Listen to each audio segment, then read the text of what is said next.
কয়েকদিন ধরেই জানেন পশ্চিমবাংলার একাধিক কিছু ঘটনা, যে ঘটনাগুলো পশ্চিমবাংলায় ঘটে চলেছে এবং কিছু হচ্ছে ভাতের জন্যে, আর কিছু হচ্ছে ধর্মের জন্য, আর অনেকটাই হচ্ছে রাজনীতির জন্য।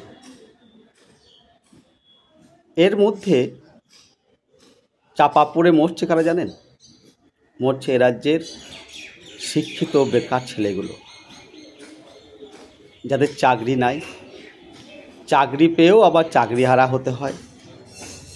কেউ একাধিক পরীক্ষায় পাশ করেছে কিন্তু চাকরি পাওয়ার মতো জায়গাতে পৌঁছতে পারে নাই। তাদের বয়স আজকে কারো 40 পেরিয়ে গেছে, 44 হয়ে গেছে, কোনো রকমের সংসার করে দিন যাপন করছে।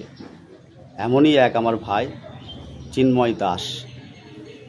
সেই চিন্ময় দাসের সঙ্গে তার জীবন যন্ত্রণার কথা একটু শুনবো আমরা। বলো চিন্ময়, কেমন আছো ভাই? এখন ভালোই আছি, কিন্তু এটা এখন যেটা বলতে হয় মিথ্যা, ভেতর থেকে কিন্তু মোটেই ভালো নেই। বাইরে সবাই যখন জিজ্ঞেস করে কেমন আছেন, আমরা বলি ভালো আছি। না, আমিও সবাইকে ওটাই বলি যে আমি যতই খারাপ থাকি আমি কখনো বলবো না খারাপ আছি, সবসময় ভালো আছি এবং হাসি মুখে বলতে হবে।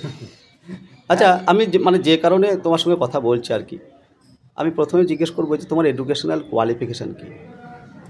আমার এডুকেশনের কোয়ালিফিকেশান হচ্ছে ইতিহাসে MA BEd। কত সালে? সাল আমি 2014-তে অনার্স কমপ্লিট করি, তারপরেই MA BEdটা করে নিই। আচ্ছা, তারপরে চাকরি পরীক্ষার জন্য প্রস্তুতি শুরু হয়? হ্যাঁ। মানে আজ পর্যন্ত কতগুলো পরীক্ষা তুমি দিয়েছো? আজ পর্যন্ত আমি C group, D group, rail, central TET, আমাদের রাজ্য সরকারের যে টেট, সব কিছুই অ্যাটেন্ড করেছি। কোথাও কোনো দিন সাফল্য বলতে আমি পেয়েছি একটা, প্রথম জীবনের সর্বপ্রথম সাফল্য হয়েছিল একটা বিশ্বভারতীর আন্ডারে বেসরকারি, কিন্তু সেটাও দুর্ভাগ্যজনিত। 8টা পোস্ট ছিল কিন্তু না হয়েছিল 7 জনকে। আমি 8 নম্বরই ছিলাম, আমি বাদ পড়ে গিয়েছিলাম। হ্যাঁ, রুরাল সার্ভিস ছিল।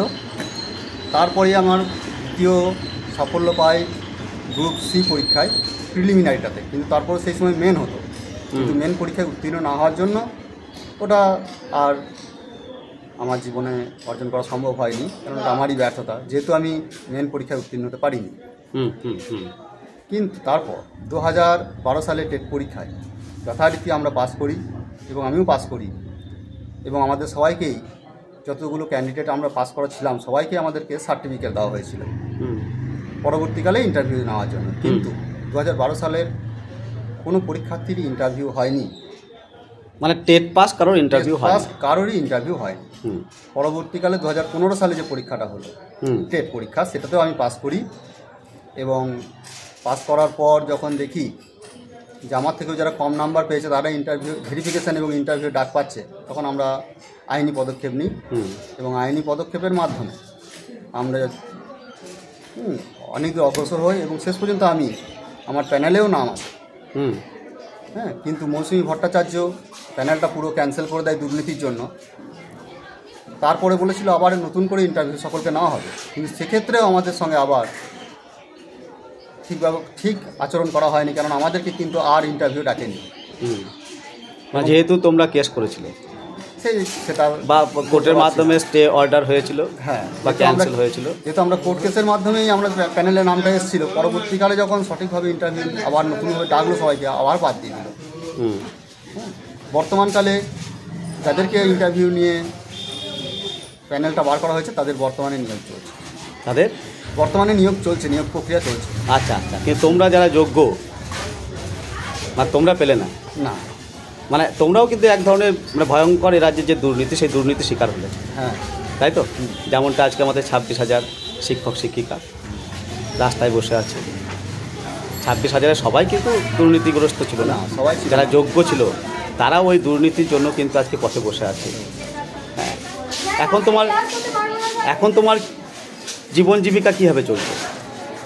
এখন আমার জীবন জীবিকা চলছে গৃহশিক্ষক, কোচিং সেন্টারের শিক্ষক, অর্থাৎ এক কথায় টিউশন আমার জীবনের প্রধান জীবিকা। মানে এ ঘর ও ঘর সে ঘর করে ঘুরে ঘুরে টিউশন করে তুমি তোমার জীবনযাত্রা নির্বাহ করছো। বাড়িতে কে কে আছেন? বাড়িতে আছে বাবা, মা, ভাই, আমার স্ত্রী, একটা 7 বছরের কন্যা। 7 বছরের কন্যা আছে?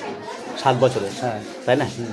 আহা, আচ্ছা, কখনো বাড়ির কেউ কখনো আফসোস করে তুমি যে একটা জায়গাতে চলে গিয়েছিলে, যে এরপর তুমি যদি চাকরিটা পেতে জীবনটা অন্যরকম হয়ে যেত, কিন্তু সেই চাকরিটা তুমি পেলে না, আজকে দরজায় দরজায় ঘুরে ঘুরে তুমি টিউশন করে জীবন নির্বাহ করছো। বাড়ির কেউ মানে খুব মানে এত কষ্টের মধ্যেও আমাদেরকে আনন্দটা খুঁজে নিতে হবে, কিন্তু সেই আনন্দটা পাচ্ছ কি? হ্যাঁ, আনন্দটা দুঃখ পড়ছে অবশ্যই। বাড়ির পেলে তো অবশ্যই ভালো হতো, কেননা অনেক আশা করেছিল যে একটা সন্তান যদি চাকরি পায় তাহলে পরিবারটা অন্যভাবে অবশ্যই চলবে। অবশ্যই। কিন্তু যখন সেটা হলো না, তখন আশা দেয় যে সৎভাবে ইনকামের মাধ্যমে ডাল ভাত খেয়েও যেন আমরা হাসি খুশি থাকতে পারি, নীরব থাকতে পারি, এই আশ্বাসটুকু আমাদের গার্জেন দেয়, যেন বড় রোগ জ্বালা না হয়, তাহলেই হবে, টুকটুক করে চলে যাবে। হ্যাঁ, মানে আমি দেখো, আমি একটা জিনিস যাকে বলতে চাইছি, কারণ তুমি তোমার কাঙ্ক্ষিত জায়গাতে পৌঁছতে পারলেন না, কারণ এ রাজ্যে ভয়ঙ্কর দুর্নীতির জন্য, ঠিক তো? এবার তোমার দ্বিতীয় অপশন হচ্ছে যে তুমি তাঁতির ঘরের ছেলে, তুমি কিন্তু তাঁত বুনতে জানো না, তুমি কিন্তু চায়ের দোকান করতে পারবে না, তুমি হকারি করতে পারবে না, তুমি রিক্সা টানতে পারবে না, পারবে না। তাহলে তোমার সেকেন্ড অপশন ছিল টিউশন করা, সেই টিউশন করেই তুমি সংসার চালাচ্ছ। আমার এই জায়গাতেই প্রশ্ন, আমি বারবার এখানেই বলি যে এই টিউশনের জায়গাটা বেকার শিক্ষিত ছেলের জন্য ছেড়ে দিন। যে সমস্ত শিক্ষক এখনও স্কুলের শিক্ষকতার সঙ্গে সঙ্গে টিউশনটা করে যাচ্ছেন, দয়া করে সেখান থেকে বিরত থাকুন। এই চিন্ময়ের মতো ছেলেদেরকে বাঁচতে দেন। কি চিন্ময়, ঠিক বলছি তো? ঠিকই বলছি।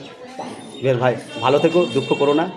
দেখো, যদি সৎভাবেও যদি তোমার নিয়োগ হয়, তাও আমাদের এ বাংলাতে যত যোগ্য বা যোগ্যতম যারা রয়েছে বা যোগ্য সবার পক্ষে কিন্তু সবাইকে কিন্তু চাকরি পাওয়া সম্ভব নয়।